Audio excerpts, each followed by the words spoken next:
जातीय जनगणना पर दिग्विजय सिंह का भी देखिए बयान सामने आ गया है। एमपी में सरकार बनी तो वहां पर भी जातीय जनगणना करेंगे। दिग्विजय सिंह ने कर दिया है बड़ा ऐलान। मध्य प्रदेश में अगर कांग्रेस पार्टी की सरकार बनी तो कास्ट बेस पर सेंसस मध्य प्रदेश में भी कराई जाएगी। हम जातीय जनगणना के पक्षधर हैं, ये कहा है दिग्विजय सिंह ने।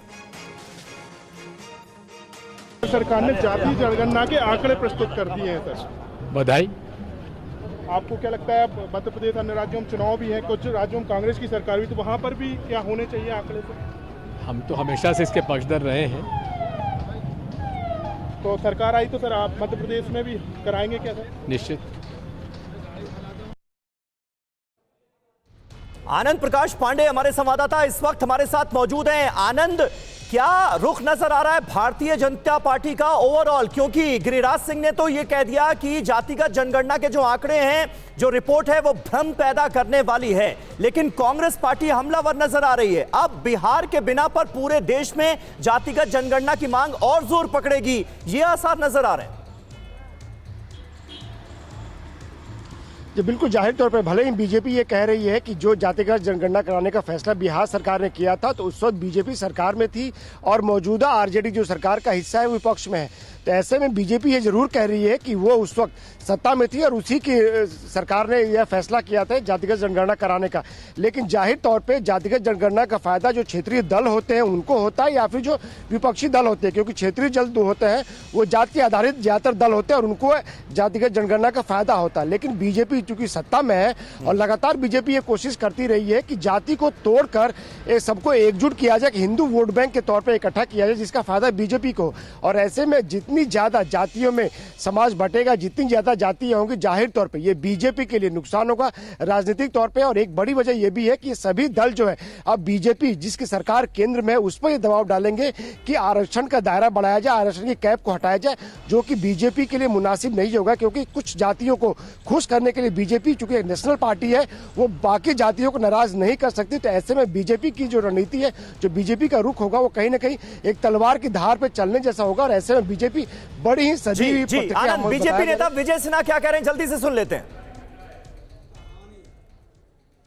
जनता के सामने आनी चाहिए, इसकी उच्च स्तरीय जांच होनी चाहिए। ये मामला को दबाने के लिए क्या क्या स्वरूप लाते हैं, और आज इनका मामला पूरी तरह से करप्शन और भ्रष्टाचार का शिकार ये बड़े भाई छोटे भाई की मानसिकता है।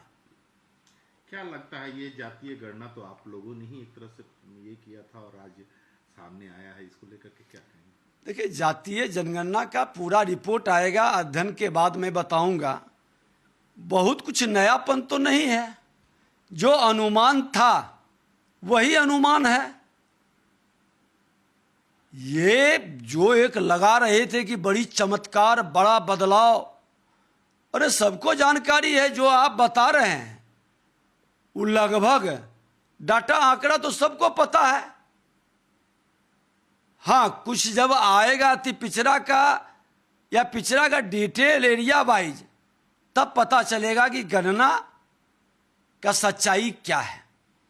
बहुत कुछ अभी घालमेल है इसमें लगता है। अब तो देखिए, अलग अलग रिएक्शंस अलग अलग पार्टियों के सामने आ रहे हैं। रुपेश का एक बार फिर रुख करते हैं, सीधे आपको पटना लिए चलते हैं। रुपेश, ये कंफ्यूजन क्या कहानी कह रहा है? भारतीय जनता पार्टी एक तरफ इसे बता रही है कि भाई ये भ्रम पैदा करने वाली रिपोर्ट है, फिर इसका क्रेडिट लेने की कोशिश भी हो रही है। कहा यह जा रहा है कि इसकी राह तो हमने अग्रसर की जब हम सत्ता में थे।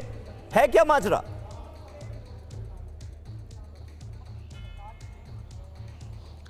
देखिए, शुरू से ही भारतीय जनता पार्टी खुलकर इसका विरोध नहीं कर पा रही है। चाहे वो अदालत के गलियारों में ये मामला पहुंचा, उस वक्त भी भारतीय जनता पार्टी ने खुलकर, हालांकि ये कहा गया कि भारतीय जनता पार्टी, नीतीश कुमार ने खुद कहा कि बीजेपी अदालत की पेचीदा गलियों में इसे फंसाना चाहती है। लेकिन ये जो आंकड़े बहुत महत्वपूर्ण हैं, उसमें लालू प्रसाद यादव 3 दशक से ये माना जा रहा है कि एमवाई जो समीकरण है उसी के बलबूते लालू प्रसाद यादव तब भी सत्ता में थे और आज भी वो समीकरण उनका इंटैक्ट है और वो उसमें 2% का लगभग या 2.5% का इजाफा हुआ है।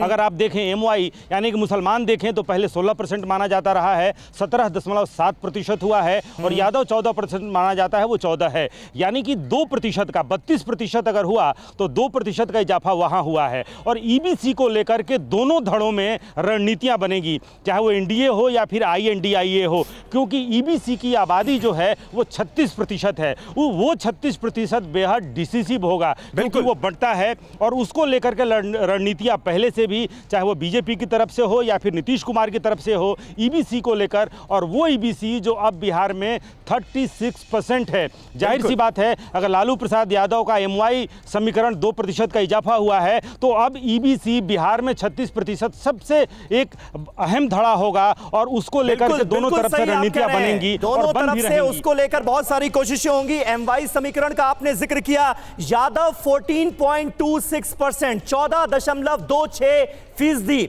मुसलमान 17.7%। ये एमवाई समीकरण का, क्योंकि रुपेश जिक्र कर रहे थे इसलिए मैंने ये आंकड़े सामने रखे। लेकिन सबसे ज्यादा आबादी का जो रिप्रेजेंटेशन है वो है अति पिछड़ा वर्ग का 36%। और अब इसको लेकर तमाम नीतियां बनेंगी और तमाम इश्यूज सामने आएंगे आने वाले वक्त में। पॉलिटिकल इश्यूज का मैं जिक्र कर रहा हूं। अत्यंत पिछड़ा वर्ग सबसे ज्यादा 36%, उसके बाद पिछड़ा वर्ग 27%, अनुसूचित जाति 19.6%। तो ये वोट बैंक जो है वो किस तरह निर्णायक साबित होगा बिहार की सियासत में, इस पर नजर रखनी होगी।